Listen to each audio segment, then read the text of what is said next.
여러분 어제 설 명절 잘 보내셨습니까? 예, 제가 일부 예배를 마치고 나니까 말씀보다 한복의 은혜를 받았다 하는 분들이 있습니다. 예, 그러시면 안 됩니다. 여기 스피커가 잘 안 나와요. 예, 좀 뒤에 웃으시네요. 자, 사랑하는 동역자들 여러분, 우리가 이렇게 근래 서점에 한번 들러보신 적 있으세요? 이 진열해 놓은 책을 보면 요즘 사람들이 어떤 생각을 가지고 관심이 있는가 알 수가 있어요. 당연 처세술, 재테크 이런 것들은 인기가 항상 있는 책들이에요. 근데 요즘같이 청년 실업의 문제 또는 취업하기가 힘든 이 시기에는 이 공무원 시험 준비하는 학습서 또는 각종의 그 시험을 치는 자격증 시험에 관한 책들이 주류를 이루어요. 이 과거에 비하면 우리의 좀 가슴을 따뜻하게 데워주는 감동적인 이야기, 즉 시집, 수필 이런 것들이 과거에 비하면 너무 없죠. 자, 왜일까요? 우리는 저마다 아주 견고하고 높고 화려하고 세련된 그런 바벨탑을 스스로 쌓아갑니다. 하지만 그만큼 우리의 내면은 그늘지죠. 마치 거북이 등짝처럼 메마르고 아주 딱딱합니다. 자, 어릴 때부터 아이들 한번 보세요. 유치원 때부터 줄을 세워서 몇 등이냐, 몇 점이냐 물어봐요. 이 무한 경쟁 속에서 살아남기 위해서 이 아이들끼리 서로 적처럼 경쟁자처럼 여겨요. 그리고 발버둥 치며 대학도 어렵사리 가게 되고, 그리고 취업을 해요. 거기가 끝인가요? 설령 직장을 다니더라도 40대만 넘으면 구조조정이니 명예퇴직이니 이런 압박감들이 이 가장들의 머리부터 발끝까지 무게감으로 짓눌러 와요. 자, 이런 불확실성의 시대 속에 이 영화로부터 작년에 이르기까지 정말 내가 평탄한 길을 걷고 있는가? 아니면 내가 남의 도움 없이도 혼자 잘 살고 있을 수 있다. 여러분 이렇게 자신 있게 말할 수 있는 사람이 몇이나 될까요? 우리 안에는 염려, 걱정, 이 고난이라고 하는 자욱한 안갯길을 걷고 있는 순례자들이 있었는데요. 그런데 우리와 같이 절망하거나 침체에 빠지거나 좌절해 있는 것이 아니라 아름다운 노래와 시를 부르는 순례자들이 있어요. 그들을 한번 만나볼 건데요. 자, 오늘 우리가 121편 시 안으로 들어가기 전에 위에 파란색으로 괄호가 되어 있지요. 뭐라고 되어 있습니까? 예, 성전에 올라가는 노래, 이렇게 표제어예요. 자, 성경을 읽을 때, 시를 읽을 때 여기에 딱 배경을 깔고 읽으세요 하는 안내서예요. 자, 원어에는 올라가는 노래라고 되어 있어요. 성전이 빠져 있거든요. 그런데 유대인들 모두가 다 이건 올라간다 하는 의미는 다 뭐예요? 성전에 가는 의미이기 때문에 한글 번역으로 좀 더 명확하게 규정을 해놓았어요. 그래서 120편부터 134편까지는 다 성전에 올라가는 노래라고 하는 그런 노래의 묶음집이죠. 순례자들이 예루살렘 성전에 올라갈 때의 여행 가이드북 또는 위로의 책이라 할 수 있습니다. 자, 이스라엘 남자들은 1년에 3차례 꼭 예배를 드려야 했는데요. 초실절, 칠칠절, 초막절, 자, 이 3대 절기에 항상 그들은 예루살렘 성전에 예배를 드리러 가야 했습니다. 그게 그들의 정체성이었고 특권이었고 의무였습니다. 예수님도 12살 때에 성전에 올라가서 잠시 길을 잃어버린 적 있으시죠? 그리고 제자들과 함께 요한복음에 보면 3차례 예루살렘 가운데에 올라가는 예배를 드리러 올라가는 그 장면을 보게 됩니다. 그때 제자들과 함께 이 시편의 노래를 불렀겠죠. 자, 그 당시 예루살렘 성전으로 예배를 드리러 간다 하는 것은 오늘날처럼 낭만적인 여행이거나 또는 힐링 여행이 아니에요. 자, 그 당시 여러분 비행기나 KTX나 고속버스가 있었겠습니까? 편안하고 안락한 의자, 굉장히 빠른 그런 교통수단을 타고 휙 하고 온 게 아니에요. 자, 오늘날 우리는 사방에 CCTV가 달려있고, 그리고 집안에 돈이 많은 분들은 금고도 있을 거고, 그리고 단단한 그 철문을 열쇠로 딱 잠그고 나오시겠죠. 그리고 세콤 이런 것도 달아 놓으시고 이제 버스와 자가용을 타고 교회 안마당까지 옵니다. 또 저희 교회는 또 주차장이 굉장히 넓잖아요. 자, 그러면 차를 딱 파킹하고 교회 오면 문 앞에서부터 친절한 그리고 아주 아름다운 안내위원들이 인사를 해주죠. 그리고 엘리베이터를 타고 예배당 안으로 들어옵니다. 사시사철 냉난방이 잘 되는, 그리고 안락한 의자가 있는 이곳에 앉아서 편안하게 1시간 찬양과 예배를 드리게 됩니다. 그러나 그들의 성전에 올라가는 그 길, 순례자의 그 길, 예배를 드리러 가는 그 길은 오늘날처럼 편안하지가 않았어요. 자, 아버지와 아들이 그 험난한 순례길을 걸으면서 힘들고 고통스러웠을 때 서로 주고받았던 교창, 서로가 이렇게 불러주었던 노랫소리를 한번 들어볼 건데요. 먼저 아버지 순례자가 아들 순례자에게 향해 노래를 부르기 시작합니다. 자, 내가 산을 향하여 눈을 들리라. 나의 도움이 어디서 올까? 여러분, 여기 산이라고 하는 이 의미를 정확하게 규정해야 합니다. 자, 개역 개정에 보니까 단수로 되어 있죠. 근데 공동 번역에 보면 이 산 저 산이라고 되어 있어요. 그러면 이게 원어로 보니까 뭐냐면 바로 복수예요. 그러니까 이 산 저 산, 산들이 켜켜이 서 있는 그 모습이 공동 번역으로 좀 잘 번역된 거라 볼 수 있어요. 그리고 이제 성경에 보면 산이라고 하는 이미지가 굉장히 다양해요. 그래서 학자들마다 이 산을 번역하는 것도 다양한 의견을 내놓고 있는데요. 자, 먼저 긍정적인 이미지는 뭐예요? 십계명 받을 때에 그 시내 산에서 받았습니다. 그리고 성전이 있었던 예루살렘 산, 그리고 예수님께서 설교를 했었던 그런 산상, 그리고 변화산, 그리고 십자가 달리기 전에 겟세마네 동산, 그 가운데 참으로 열심히 기도했던 그 산. 자, 또 부정적인 이미지가 있죠. 과거의 산이라고 하면 이 도적대들이 막 들끓던 위험한 곳이었습니다. 여러분, 그래서 선한 사마리안 비유 아시죠? 그것도 배경이 산이에요. 자, 그리고 우상이 있었던 산당, 그리고 큰 세상의 어떤 세력, 우리가 넘어설 수 없는 큰 어떤 힘, 이건 이제 칼빈 선생은 그렇게 보았어요. 자, 우리는 대체로 이 설교를 들으면서 121편을 들으면서 주로 긍정적인 이미지로 들어왔죠. 그래서 산하면 예루살렘 산, 하나님 임재가 있는 예배의 장소라고 우리는 생각을 했어요. 그러나 여러분, 세상의 노래나 시는 내 감정대로, 내 자의대로 뭐 노래를 부르고 해석을 해도 무방해요. 하지만 성경을 해석한다는 것은 우리의 생명이 달려있는 문제죠. 그러기에 하나님 뜻이 과연 무엇인가, 저자의 의도는 무엇인가를 굉장히 신중하게 따져봐야 합니다. 자, 성전에 올라가는 노래의 이 모음집안의 전체에 나타나는 산에 대한 이미지는 부정적인 이미지예요. 그리고 또 여기 보니까 예루살렘 산 하면 단수로 쓰여야죠. 근데 산들이라는 복수로 쓰였기 때문에 우리는 이 산은 부정적인 이미지로서의 산으로 봐야 해요.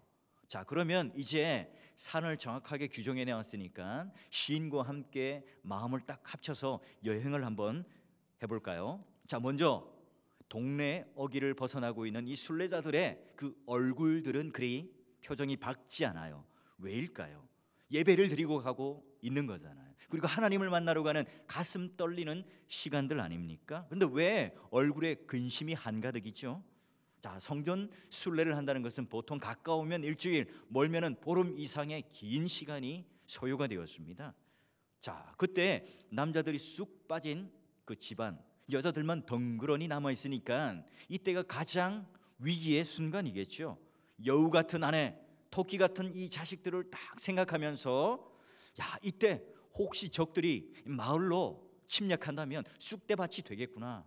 야, 내가 좀 더 먹을 것, 입을 것, 그리고 따뜻하게 해줄 것들을 더 많이 마련해 놓고 왔어야 하는데, 그리고 매번 이렇게 우리는 예배를 드리러 가야만 하는가?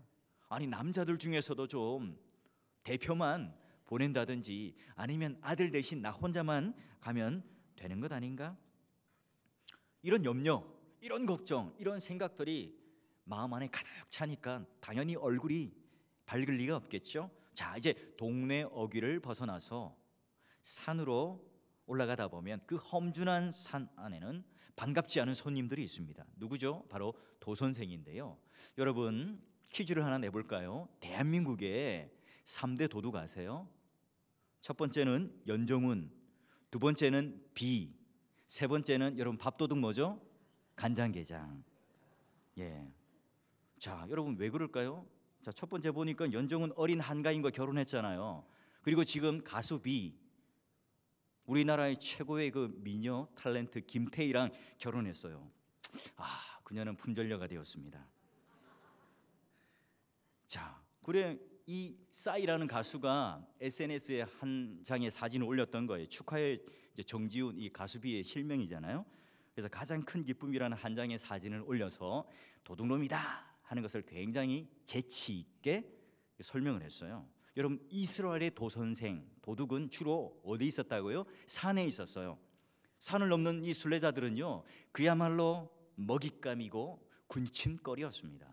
성전새, 그리고 예루살렘 성전에 가서 예배드릴 때 바치기 위한 그 헌물들, 예물들을 잔뜩 가지고 다녔으니 그야말로 걸어다니는 현금 박스였습니다. 그래요, 돈을 빼앗기는 것 그것만 해도 천만다행이에요. 그들이 휘두르는 칼, 몽둥이 이런 거에 내가 잘못하면 객사할 수 있어요. 이때 나의 죽음, 나의 시체를 누가 업고 갈 수 있겠습니까? 생각만 해도 끔찍하죠. 가정에 대한 애절한 염려, 그리고 흉악한 이 강도의 위험으로부터 벗어났습니다. 이 험준한 산 정상에 딱 이를 때쯤에 뜻하지도 않은 유혹이라는 장애물, 그 덫이 기다리고 있어요. 자, 여러분, 그 당시 높은 산마다 무엇이 있었다고요? 산당, 풍요, 다산, 그리고 안전의 상징이었던 바알 산당, 그 당시의 문화였고 트렌드였어요. 자, 그것은요, 술, 춤, 쾌락, 이 세 개가 한꺼번에 있는 원스톱 엔터테인먼트, 그런 아주 그냥 그런 희락의 장소였습니다. 자, 진한 향내가 코끝을 막 찔러옵니다. 그리고 술 냄새가 머리가 아플 정도로 진동해요. 오늘날 아이돌 그룹 못지않은 아주 예쁜 여자 사제들, 그리고 어린 미동들, 청소년들을 대동해서 막 눈을 빼앗는 현란한 춤을 막 춰댑니다. 이때 종교적인 사기꾼, 그 삐끼들, 하급 제사장들이 유혹을 하죠. 자, 순례자 오빠, 여우 같은 아내와 떨어진 지가 수일이죠. 좀 쉬었다 가세요. 놀다 가세요. 지금 오늘은 얼마나 스트레스를 받았습니까? 스트레스 술 한 잔에 확 날려버리세요. 내 품에 한번 안겨보세요. 여러분, 바알 제단에 예배를 드린다는 것은 이와 같이 돈을 주고 합법적으로 매춘 행위를 하는 거였어요. 그리고 이제 저마다 우리 산당이 용한 곳이다, 또는 아주 훌륭한 신전이다 자랑을 해요. 자, 생각해 보세요. 여자들만 남아있는 그 집을 보면서 걱정이 되시죠? 한때 강도의 위험, 도적의 위험 가운데에 또 얼마나 두려움에 떨었습니까? 이제 광야를 내려가면 아주 뜨거운 태양 때문에 숨막힐 지경일 거예요. 그리고 밤이 되면 음산한 달빛, 그리고 아주 혹독한 추위가 당신들의 목숨을 앗아갈 수 있습니다. 그리고 길을 지나가다가 돌뿌리라도 하나 살짝 걸리면, 넘어지면, 실족하면, 다치면 누가 당신을 데리고 부축해서 갈 건가요? 어서 와서 여기서 절하고 가세요. 그러면 바알신이 당신들을 지켜주실 거예요. 아주 용한 곳이랍니다. 물론 공짜는 없어요. 자, 좋게 얘기하면 헌금이고요, 이 복채를 내놓으시면 딱 이제 원하는 대로 들어줄 겁니다. 호객행위를 합니다. 그리고 피곤하죠. 스트레스도 받았습니다. 생전가야 오빠라는 소리를 못 들어봤는데 지나가면서 그런 유혹을 할 때에 혹 하고 넘어가겠죠. 그러나 눈 한번 딱 감고 수중에 있는 성전세, 헌물 중에 뚝 떼어서 주고 즐길 수 있지만 겨우 뿌리치고 이제 광야길로 내려섭니다. 낮에 이 뜨거운 태양빛, 자결하는 태양빛 아래 타는 듯한 목마름, 이 고통스러운 더위 때문에 죽을 것 같아요. 또 밤에는요, 혹독한 그 추위 때문에, 그리고 밤에 그 달빛의 음산한 그 기운이 마치 우리의 영혼을 쇠약하게 만들어 놓는 것 같아요. 그러니 순례자들은 지치고 또 더욱 지쳐서 마치 물 묻은 솜을 안고 걸어가듯 터벅터벅 걸어가고 있었습니다. 여러분, 왜 이리도 예수를 믿는다는 게 힘든 걸까요? 왜 이리도 성전의 길을 간다는 게 즐겁지 않고 마냥 이런 고난과 험난한 길을 가야만 했을까요? 사랑하는 동역자 여러분, 여러분은 지금 어디쯤 순례의 길을 걷고 있습니까? 동네의 어기를 살짝 벗어나셨어요? 내가 원하는 고등학교 입학하지 못했고, 내가 원하는 그 대학에 붙지 못하고 뚝 떨어졌을 때에 그 아쉬움, 상처, 그리고 아직 결혼하지 못한, 취직하지 못한 나의 자녀들을 바라보며 애틋한 마음으로 숨죽이며 한 구석에서 기도하고 있습니까? 어떻게 하면 내 식구들을 먹여 살릴 수 있을까? 어떻게 하면 내 미래가 보장될까? 어떻게 하면 내 안전을 담보할 수 있을까? 보험, 펀드, 적금, 청약통장, 아파트, 부동산, 재테크 이런 것들을 하면서 염려와 걱정이 한가득인가요? 혹시 우리는 강도가 우울거리는 산 중에 있습니까? 비록 요즘에는 총과 칼을 들지 않았지만 얼마나 많은 강도들이 도시 안에 있습니까? 돈줄과 사람들이 갑자기 막혀버려요. 그리고 내가 100번 잘해줬지만 한 번 잘못해준 것, 이것 가지고 뒤통수를 치고 등에 칼을 꽂는 그런 일들이 비일비재하죠. 그럴 때마다 우리는 사람에 대한 상처, 사람에 대한 두려움까지 생기기 시작합니다. 모두가 다 도적들로 보여요. 그리고 여러분, 산당에 그 정상에 올라섰을 때 유혹, 그 가운데 계십니까? 혹시 나는 술과 도박과 그런 컴퓨터 게임에 중독되어 있지는 않습니까?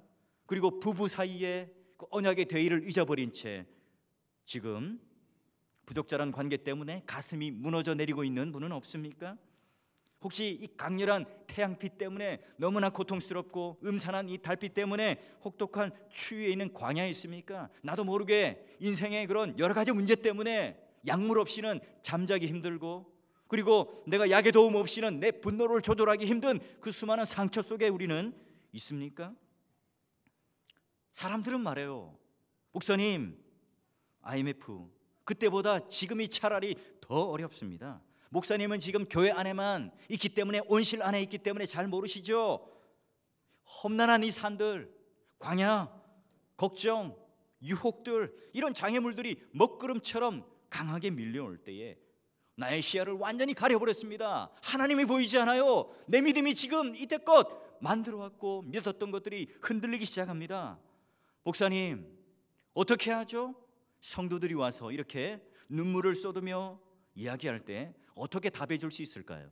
천국의 순례자여 그리스도인들이라면 이 상황에 어찌해야 한단 말입니까? 여러분, 시인은요 처음부터 산 그걸 바라보며 하나님을 바라보는 믿음의 실력자가 아니었어요. 산이 뭐라고 그랬어요? 우리 앞에 켜켜이 서 있는 수많은 장애물들, 어려움들, 눈앞에 보이는 우리의 마음과 시선을 완전히 빼앗겨버리는 장애물들이었습니다. 시인조차도 그런 어려움 속에 흔들려 했지요. 시인조차도 그런 유혹 앞에 흔들리는 존재였습니다. 사방이 막혀있던 그 순간, 아무것도 없는 이 광야 한복판에 서 있을 그때에 어떻게 하면 나의 도움이 과연 어디 있을까 부르짖을 때 그간 묵상했던 하나님이 번쩍하고 생각이 납니다. 눈을 들어 하나님과 눈맞춤을 하기 시작했고 이렇게 노래를 부르죠. 내가 산을 향하여 눈을 들리라. 나의 도움이 어디서 올꼬? 입을 열어서 노래를 불러요. 여러분, 저는 1절과 2절에 나의 도움이라는 이 시인의 아주 연약함, 아주 농도 짙게 배어있는 한 소절, 이 한 단어의 고백에 얼마나 위로를 받는지 모릅니다.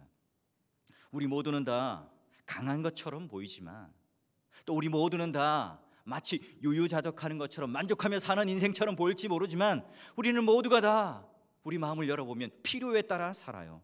교회 오는 것조차도 내 필요 또는 질병 또는 내 건강 또는 내 모든 인생의 성공을 위해서 처음에는 올 수 있겠죠. 여러분, 그리고 나는 스스로 도울 수 있다고 생각합니다.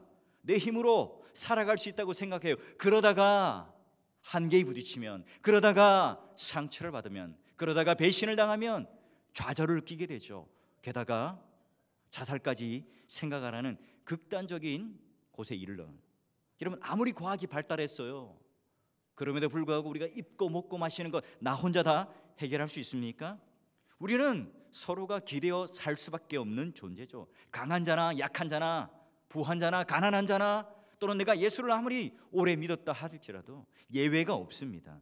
그래서 우리는 늘 의존하는 존재죠. 서로 기대어 살아가는 존재입니다. 그래서 인간은요 누구나 다 나 혼자 살 수 있어 독불장군처럼 혼자 살아갈 수 없는 존재죠. 누구나 다 도움이 필요해요. 누구나 다 무엇을 잡든지 의존해야 합니다. 그게 비록 돈이든 그게 비록 건강이든 그게 비록 사회적인 인맥이든 뭘 잡아야만 안심을 누리는 불안한 존재라는 거죠.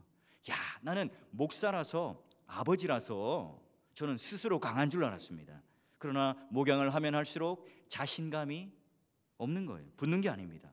나이가 들수록 오히려 더 나는 도움이 필요한 존재이구나 생각을 해요. 혹여 나의 도움이 이 강단에서 설교를 멋들어지게 해서 감동받는 그런 설교에 대해서 인정해주고 칭찬해주는 사람들에게로다. 나의 도움이 아주 내가 부흥을 일으켜서 모든 사람들이 생각하는 그런 좋은 목사님이라고 생각하는 게 나의 도움이로다. 나의 도움이 수북히 쌓여있는 통장 잔고로다. 나의 도움이 미모와 출중한 능력이로다. 나의 도움이 사랑하는 나의 능력 있는 남편 아내로다. 나의 능력이 바로 나의 자식이로다. 나의 모든 도움이 지금 올라가고 있는 아파트 시세로다. 사랑하는 동역자 여러분, 나의 도움이 그 뒤에 여러분은 어떤 단어, 어떤 문장을 채워놓고 있습니까? 여러분 어릴 때 그렇게 믿었던 힘, 여러분 주먹의 힘을 믿고 살았지만 세월이 지나가면 내 손에서 스르르 다 빠져나가잖아요. 무기력하게 다 빠져나갑니다. 돈을 믿어봤죠. 한때 사람도 믿어봤습니다. 오히려 그것을 기대고 의존해보았더니 오히려 그게 나를 집어삼키는 무시무시한 도구가 되었고 괴물이 되었다는 것을 경험해 보셨잖아요. 여러분 이 세상에 우리가 깔고 앉아 누릴 것들을 붙잡고 의지하면 의지할수록 우리의 내면 어때요? 불안해요. 필요하다고 채워 넣었습니다. 아 그래요, 내가 40평 아파트만 사면 행복할 줄 알았습니다. 그런데 옆에 보니까 50평 아파트, 100평 아파트가 더 커 보이는 거예요. 성공의 자리에 올라가면 내가 그 자리만 딱 차지하면 모든 게 다 만족이 될 줄 알았습니다. 그러나 더 높은 자리가 보이는 겁니다. 마치 내 인생은 밑 빠진 독에다가 물을 붓는 것처럼 만족이 없는 거예요. 그리고 결국 내가 그 필요를 구하고 의지하고 붙들면 붙들수록 내 마음 안에 무질서, 두려움, 그리고 위기의 마음, 염려, 공포가 막 쓰나미처럼 구름대처럼 몰려오는 겁니다. 여러분 너무나 감당하기 힘들죠. 이럴 때 우리는 자문자답하게 되는데요. 여러분 어떻게 우리는 생각하죠? 계속해서 나는 슈퍼맨이야, 원더우먼이야. 여러분 이렇게 만용을 부리면서 괜찮은 것처럼 까치발을 세우고 버티시렵니까? 그분께서 억지로 우리를 무장해제시켜서 가난한 마음으로 낮추시기 전에 우리는 지혜로운 순례자처럼 우리는 흔들리는 이 모습들에 대하여 부끄러워하지 아니하고 나의 도움이 어디서 올꼬, 나의 도움이 어디서 올꼬, 그 가슴으로 부를 수 있는 은혜가 저와 여러분 가운데 있기를 주의 이름으로 축원합니다.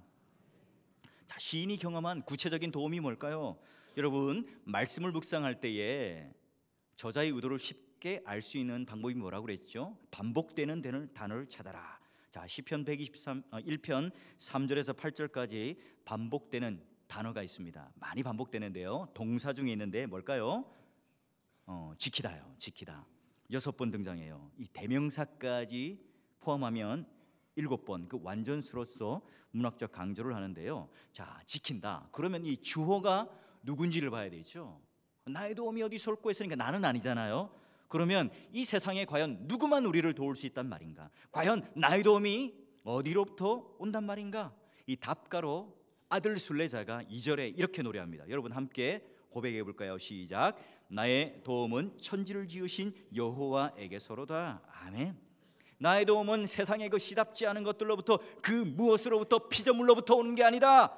나보다도 나를 절 아시는 하나님, 천지를 지으신 그 하나님께서 나의 도움이 되시고 나를 지켜주시는 분입니다. 시인은 이 한마디를 노래하기 시작하면서부터 따뜻한 햇살이 마음속에 비춰오기 시작했습니다. 하나님께서 주시는, 세상이 주는 가짜 평안, 가짜 샬롬이 아니라 하나님께서 주시는 용기와 격려가 내 마음속에 솟구치기 시작하죠. 그리고 나서 이제는 시인이 경험했던 구체적인 경험들로 노래를 부르기 시작해요. 자, 우선 3절 보니까 어떻게 되어 있죠? 험준한 산을 다닐 때에 실족치 않게 하세요. 우리는요, 나도 모르게 갈지자의 걸음을 걷고 있어요. 내가 모를 뿐이죠. 나는 바로 걷는다고 생각하지만 우리는 늘 언제나 좌충우돌하는 인생을 살아갑니다. 길을 걸을 때도 막 비틀거리며 걷고 있죠. 자, 이럴 때 하나님께서는 어떻게 해요? 다윗의 고백을 통하여 이렇게 말씀하세요. 내가 사망의 음침한 골짜기를 다닐지라도 내가 해를 두려워하지 않을 것은 주께서 나와 함께 하심이라. 주의 지팡이와 막대기가 나를 안위하시나이다. 아멘. 내 재주로 여러분, 내 능력으로 이곳까지 예배를 드리러 오셨습니까? 아니잖아요. 하나님께서 일으켜 주셔서 성령께서 손잡고 동행하셔서 이 자리에 예배를 드리러 온 것 아닙니까? 우리 모든 인생길 내 스스로 개척해서 이곳까지 오셨습니까? 가정을 이루셨습니까? 성공의 자리에 이루셨습니까? 여러분 가지고 있는 가정과 아파트, 집 모든 게 다 여러분 스스로의 힘으로 여기까지 오신 겁니까? 아니잖아요. 하나님께서 아니하여 주셔서 우리를 실족지 않게 하셔서 오늘도 수많은 위험 속에 우리가 살아가지만, 그러나 하나님의 안위하신 불성각 되어주심 눈동자가 되셔서 우리를 안위하셔서 지금 우리는 이렇게 예배를 드리는 은혜 속에 있는 거예요. 여러분 3절과 4절, 하나님은 어떤 분이세요? 졸지 않으시는 분, 주무시지 않으시는 분이세요. 여러분 이 독특한 표현의 의미가 과연 뭘까요? 그 당시 문화였고 트렌드였던 바알을 섬기는 그런 문화는 이렇게 생각했어요. 바알 신은 평상시에는 졸거나 잔다고 생각했어요. 그러니 그 신을 깨워야 복을 받잖아요. 그러니 자극적인 방법으로 그 신을 깨워야만이 복을 받을 수 있다고 생각했습니다. 바알 제단에 절하기 전에 뭘 해요? 여자 사제와 그 미동들을 다 동원해서 그 제단 위에서 막 혼음을 합니다. 난리 부르스를 치죠. 그 심지어 칼로 자기 몸을 긋고 피를 내기도 하고, 그리고 사랑하는 자식까지 불살라 제단에 바칩니다. 여러분 이렇게 해야만이 신이 깜짝 놀라가지고 깨어난다는 거예요. 야동을 보고 끔찍한 살인 현장을 보고 자기 자식까지 바치는 그런 극단적인 상황을 보고 그때서야 깜짝 놀라 신이 깨어나서 복을 빌어준다는 겁니다. 여러분 갈멜산 기도원이라는 이름이 참 많아요. 엘리야의 그 승리하는 그런 그 기념으로 갈멜산 기도원이라는 표현을 쓰지만 원래 원뜻은 바알 산당이라는 의미예요. 바알의 원산지, 그리고 홈그라운드인 갈멜산에서 엘리야와 우상을 섬기는 사람들과 그런 아주 전대미문의 영적 싸움이 벌어지죠. 응원해주는 사람이 하나도 없습니다. 엘리야는 홀로 서서 말하자면 홈이 아닌 어웨이 경기를 치르고 있습니다. 자, 여러분 축구든 뭐 야구든 뭐 격투기든 어웨이 경기에서 진짜 잘하는 사람이 실력 있는 사람이죠. 자, 공격권도 이제 먼저 바알이 시작합니다. 바알 신의 제사장들이 아침부터 정오에 이르기까지 바알 신이여 응답하소서 하면서 막 지루박 브레이크 댄스를 추면서, 그리고 막 이렇게 서로가 이제 막 주문을 외웠어요. 이 정오가 되었죠. 근데 아무런 움직임이 없자 엘리야는 어떻게 조롱을 합니까? 열왕기상 18장 27절에 얘들아 더 크게 불러라, 아직 졸고 있는 것 같아, 바알 신이 자고 있는 것 같아 조롱을 해요. 이 바알 제사장들이 막 열불 나죠. 어떻게 합니까? 칼로 자기 몸을 막 그어서 피를 내요. 그야말로 광란의 예배, 빛이라는 예배가 되었던 거죠. 사랑하는 동역자 여러분, 인격적인 우리 하나님은 어떠세요? 전화를 딱 걸었더니 삐 하더니 지금은 통화 중이오니 나중에 연락하세요, 그러시는 분이 아니죠. 1일 3교대 근무를 하시기 때문에 나머지 시간은 졸거나 주무시거나 편안히 쉬는 분이 아닙니다. 우리가 예배를 드릴 때만, 찬양을 드릴 때만 깨어나셔서 우리를 만나주시고 우리를 보호해주시는 하나님이 아니라 세상에 살아갈 때는 그냥 졸고 주무시는 분이 아니세요. 하나님은 언제나 all the time, 우리가 잠들어서 하나님을 부르지 못해도, 우리가 연약해서 하나님을 인식하지 못할 때에도, 흘러내리는 이 눈물 때문에 우리 시야가 완전히 가려버려서 신음조차도 하기 힘든 그 상황에서 하나님은 우리를 잊지 아니하시고 우리를 감찰하시며 또한 지키시는 분으로 내가 너와 함께 언제나 함께 하겠다, 졸지 않고 주무시지 않고 내가 너와 동행하겠다, 그 하나님이 바로 놀라운 우리 하나님이요, 인격적인 하나님이요, 살아계신 하나님이시다 시인은 노래를 불러요. 이런 뿐만 아니라 하나님은 모든 일에 모든 형편에서 우리를 지켜주시는 분이다.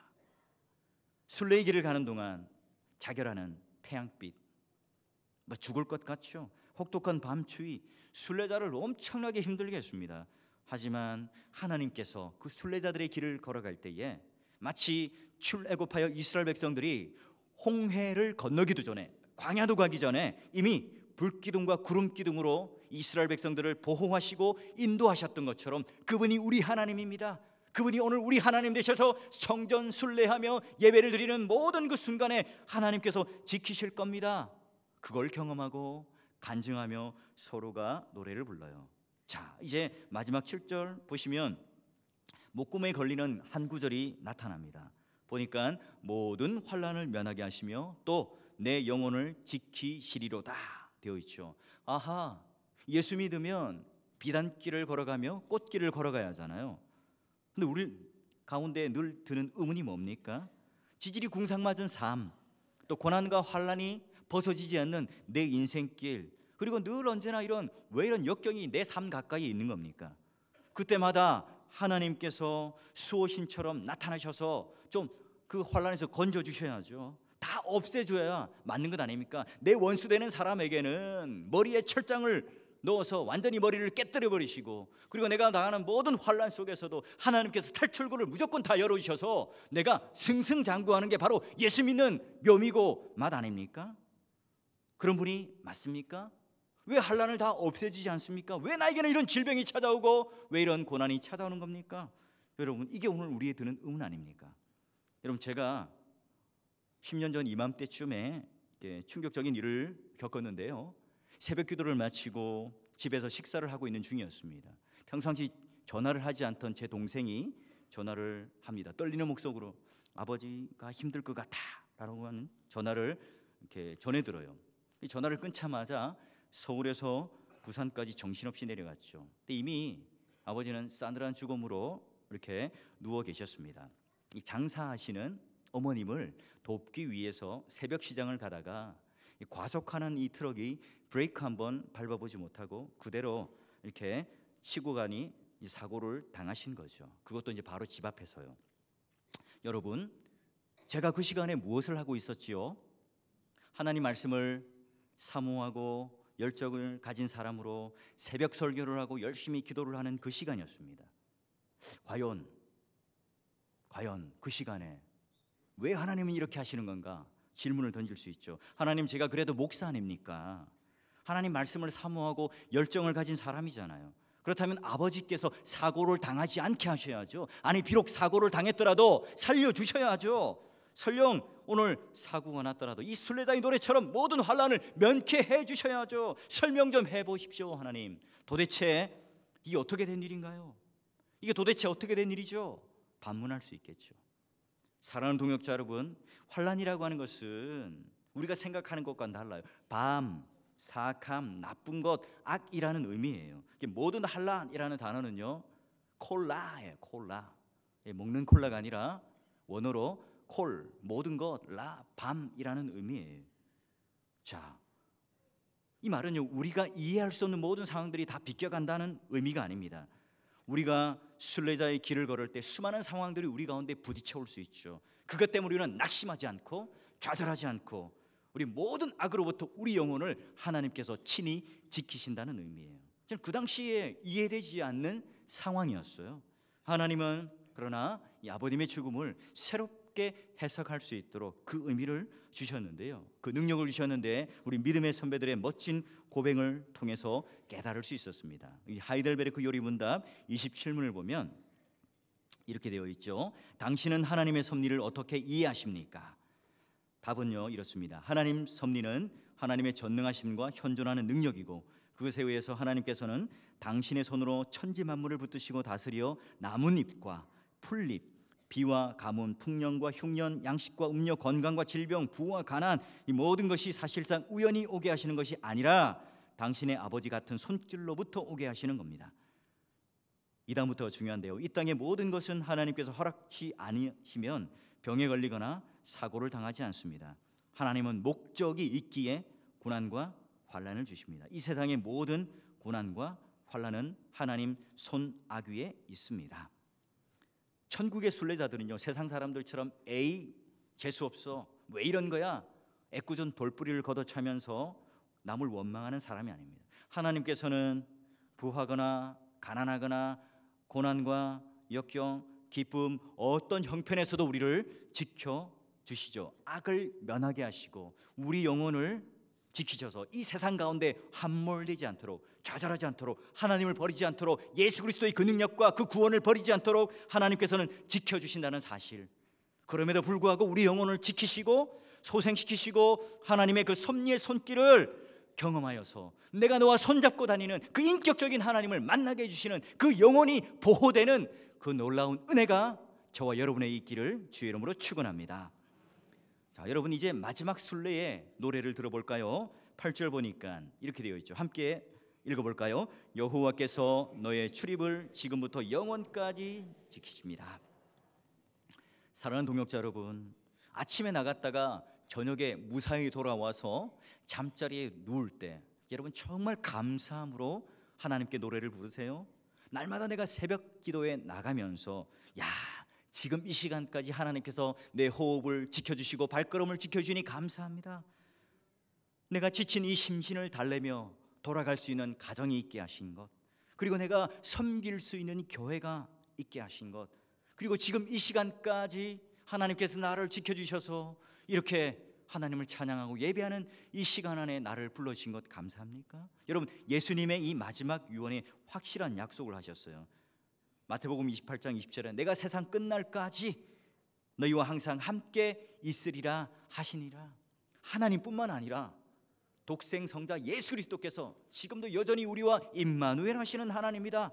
그 하나님이 바로 우리의 하나님이시다 고백하는 거예요. 사랑하는 동역자 여러분, 마치 순례자들은 한쪽의 신비로부터 다른 한쪽의 신비로 이동하는 존재들이에요.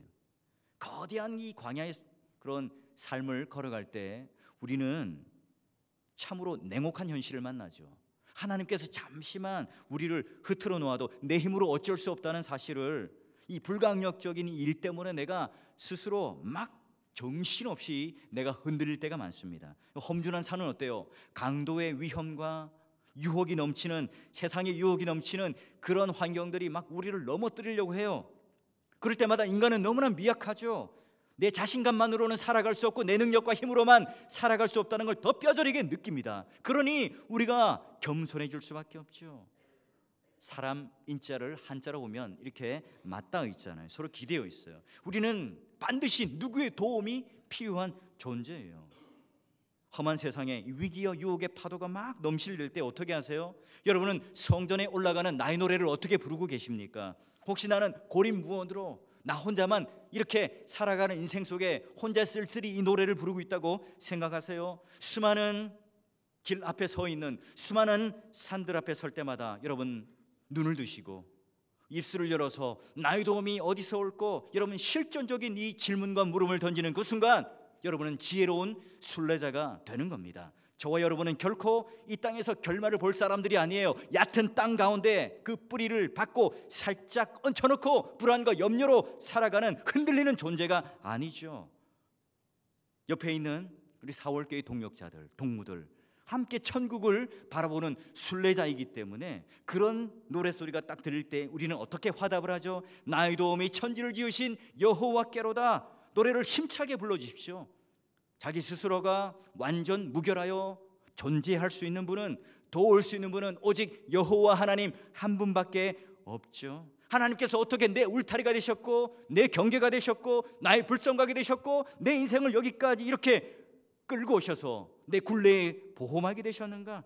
어떻게 그의 손으로 나를 막아주는 방패가 되셨고 내 인생길을 걸어가는 놀라운 주님이 되셨는가? 우리 서로가 함께 노래를 부를 때 그 풍성한 노래가 넘쳐날 때 그 거친 산들이, 켜켜있는 산들이 우리 앞에서 장애물이 되거나 유혹이 되는 것이 아니라 오히려 하나님을 찾는 섭리의 도구가 되겠지요. 그분은 언제나 all the time, 어떤 형편에서나 all the thing, 지금부터 영원까지 eternal life 지키시는 하나님이십니다. 우리가 입술을 열어서 이 노래를 부를 때 착 감기는 진실된 노래요. 기도가 바로 시편 120편의 노래로 여러분 앞에 놀라운 은혜의 자리로 늘 만끽하기를 주의 이름으로 축원합니다.